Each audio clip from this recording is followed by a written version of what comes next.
আপনি ভালো কি মন্দ এই ব্যাখ্যা কাউকে দেবেন না।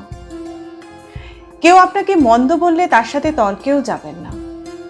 কারোর অতি প্রশংসাতে গলে যাওয়ার দরকার নেই। শুধু জানবেন আপনার জীবনের যাবতীয় খারাপ, যাবতীয় তিক্ত অভিজ্ঞতা সবটাই আপনাদের পরিচিত কাছের লোকেদের নিয়েই।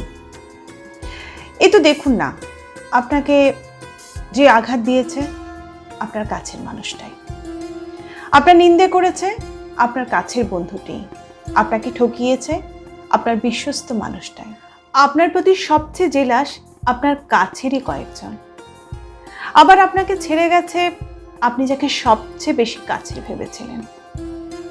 কেউই চিরদিন চেনা হয়ে থাকবে না। অপরিচিত প্রথমে পরিচিত হবে, তারপর একদিন এই পরিচিতরাই অপরিচিত জগতে ফিরে যাবে, হারিয়ে যাবে।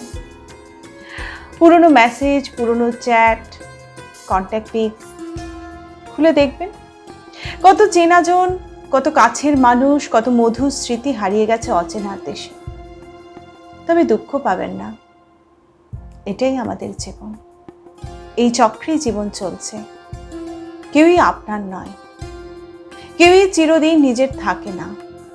একদিন সব হারাবে, এমনকি নিজেও।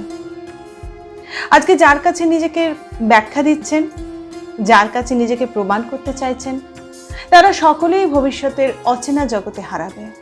অচেনার কাছে নিজেকে চেনানোর কি প্রয়োজন?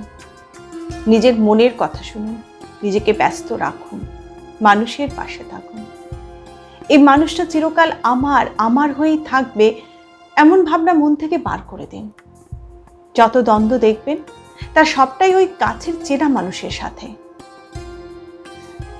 এই সত্য মেনে নিয়ে জীবন চালাতে হয়, তাতে দুঃখ কম হয়। অন্যের প্রতি যত বেশি ঝুঁকবেন, জীবনের ঝুঁকিটাও কিন্তু ততই বেশি। কলমে সরজিৎ ঘোষ।